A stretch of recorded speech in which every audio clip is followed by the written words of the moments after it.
everyone. Welcome back to the Dunamite.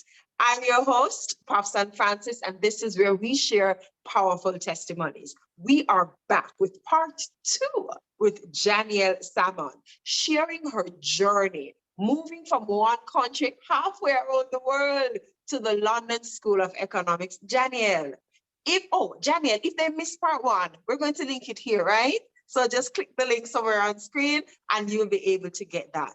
So you have gotten a scholarship, £34,000. You're ecstatic, but the journey continues, right? Talk to us. Was it all perfect? It was not all perfect. As a matter of fact, my very first day in London, Popsan, it was a symbol of what is to come. I remember my first time being on a train, and there I was in the train, and my luggage was on the platform. And the train, of course, the doors closed and the train continued. So I had to jump off at the next stop, pick up my bag. And then I remember someone telling me, no, you cannot just leave your bag there, as if they did not see it was an accident. The bomb squad in this side of the world, we don't just leave bags in open public spaces. So that was a symbol of what is to come. It was going to be a journey of learning, a journey of growth and development. I remember when I first went on campus, loved the vibe, loved the buzz of the campus, until I started to do classes. And I remember the readings were sky high. I remember feeling as though, Jan, yes, you wanted this. God gave it to you, but can you really do this?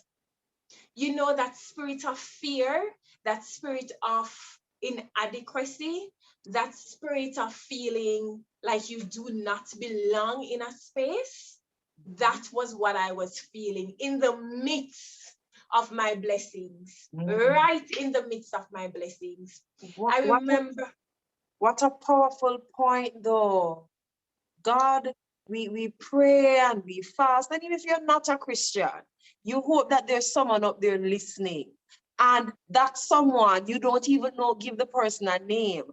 But God, He provides for you and you're experiencing that blessing. And in the midst of it, bam, fear, doubt, inadequacy. I'm telling you, life is something else.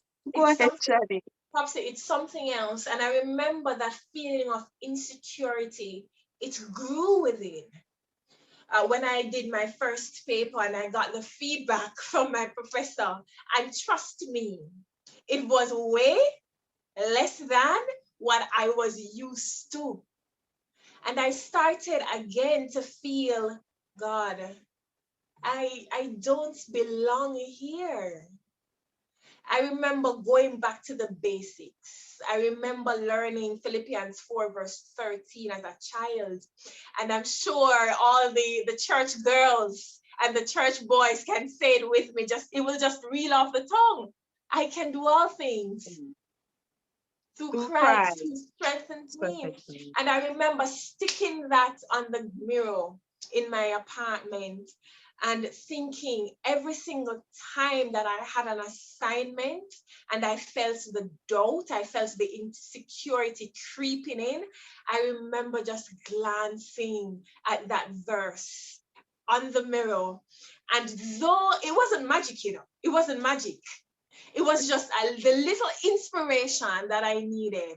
It exuded that within me. And I remember, Popsan, after feeling inadequate and feeling like I could not do it, the journey did not end there. Yes. It was a year of studies, and I went through the process, writing all these essays, doing my dissertation. I remember folks even coming to me a couple months in, asking me, the girl who felt inadequate, for assistance. And I remember at the end of it all, that is good. Mm-hmm. I remember that out of that fearful journey, the fruit of a distinction in my dissertation blossomed. And Praise God. to this point, I look back and I think, God, you are not easy. You are not easy. But you know, Pops, many times we get blessings and we know the outcome that we want. We know the goal that we are heading for. But sometimes there's a bonus blessing attached to that initial blessing. And that leads me to the next question. Professionally, intellectually, academically, you are doing well. God is blessing you, right?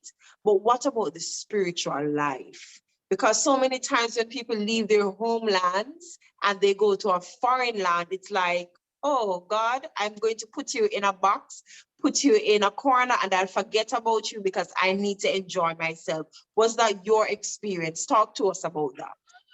I couldn't afford to put God in a box. I simply could not afford to put him in a box.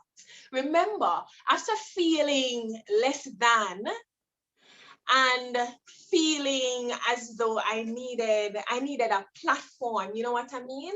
After going through all of that, I could not just put God in a box and put him under the bed.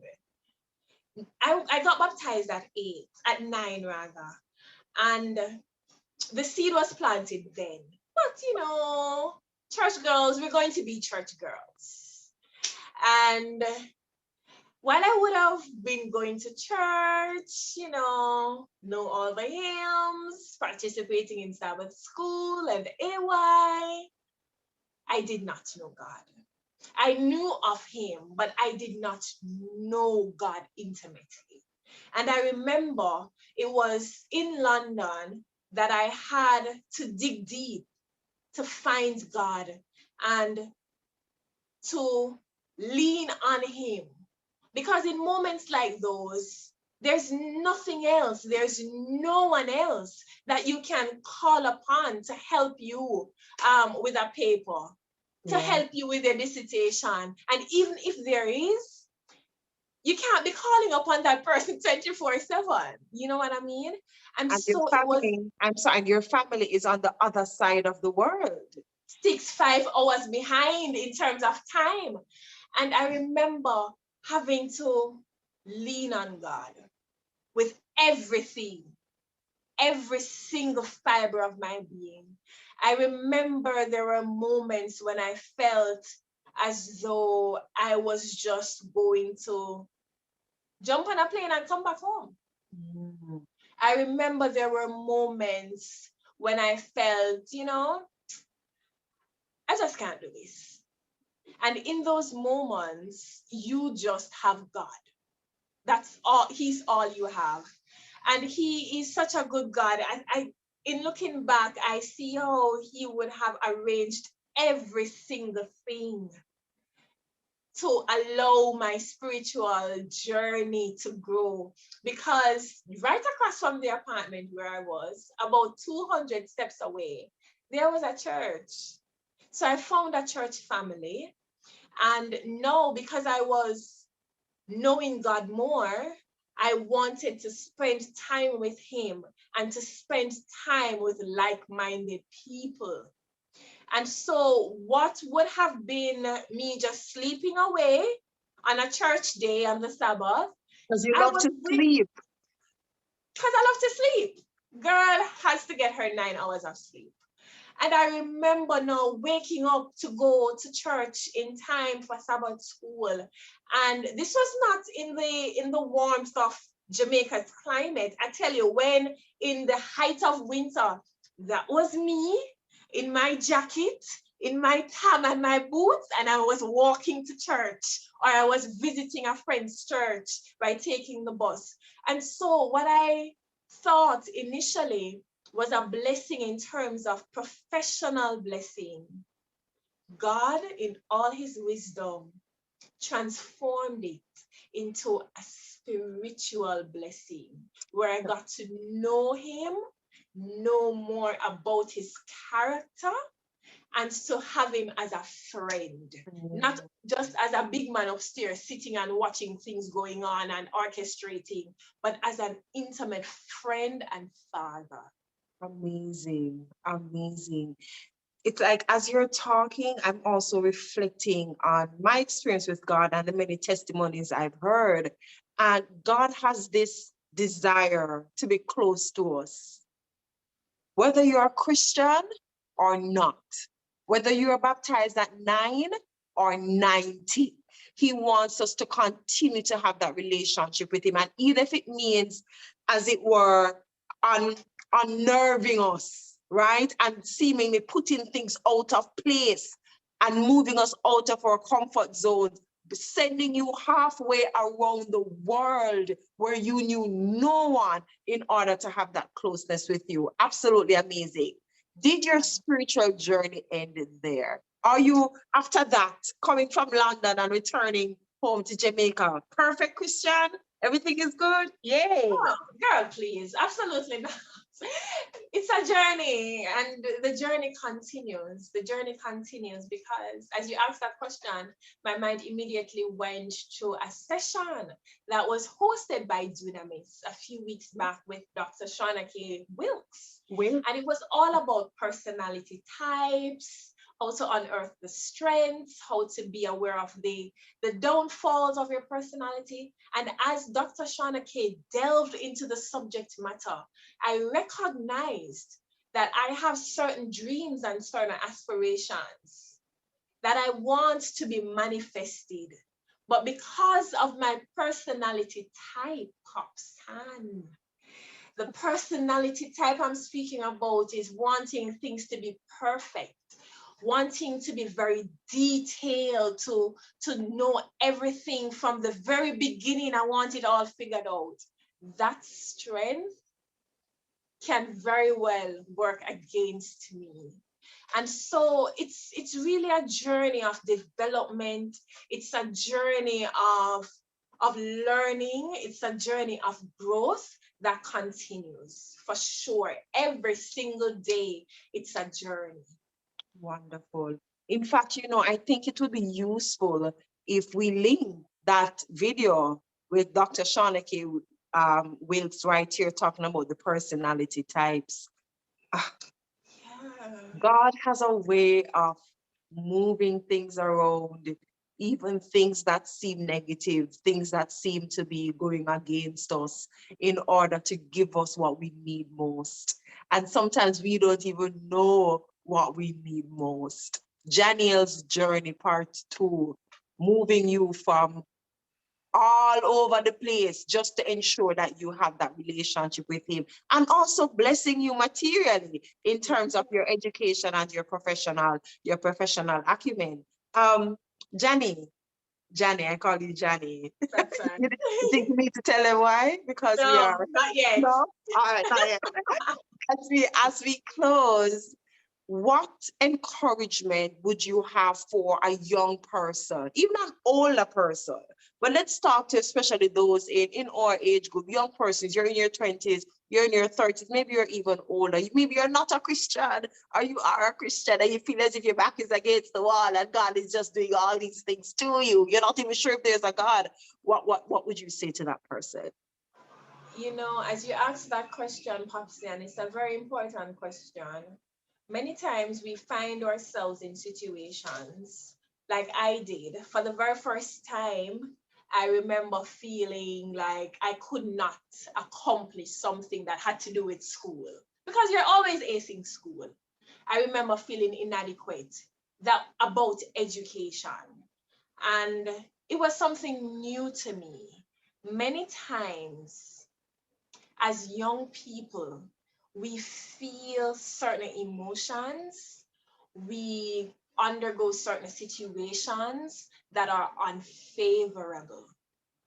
But in the midst of those things that we want to just run away from, in the midst of the things that that makes us feel so uncomfortable, God can use those things, those very things, to unearth blessings in our lives. And when I say blessings, it may not be material blessings. It may be character development that you will need in the next season of your life. It may be spiritual growth that you need. It may be something that God, in all his wisdom, he knows that you will not be able to meet your next blessing without it. So do not shun the unfavorable things. I know it's easier said than done. And the next thing that I would say, Popsy, is love upon God. Love upon him, because, and this, I know that the persons who are not Christians will be watching, and maybe they're in the middle of searching, maybe they're not. But one thing is for sure, whether or not you're a Christian, you do at times feel as though there's something outside of you that you need, that cannot be fulfilled within you, by you, any at all. And so do not give up on wanting to find that someone. Don't give up on it. And there are spaces like these, if you have questions, if you need to connect with people, to sit and chat about how you're feeling and the journey of searching, spaces like these are there for just that. So don't be afraid to reach out and connect. That would be the second thing. Absolutely amazing. Janiel, thank you so very much for joining us on the Dunamite. We're happy that you're here. We're happy that you're here. We're happy that you're here. All right. Thank you so much, Dunamite, for tuning in to another episode of the Dunamite. Please remember to share, subscribe, hit the notification bell, and leave your comments below. Visit us also here on our YouTube channel or Facebook page. And you can also join us physically for church at 461 Montauk Avenue in Brooklyn, New York. Remember, brought to you by the Dunamis SDA Adventist Church, the place where the power resides. Until next time, bye.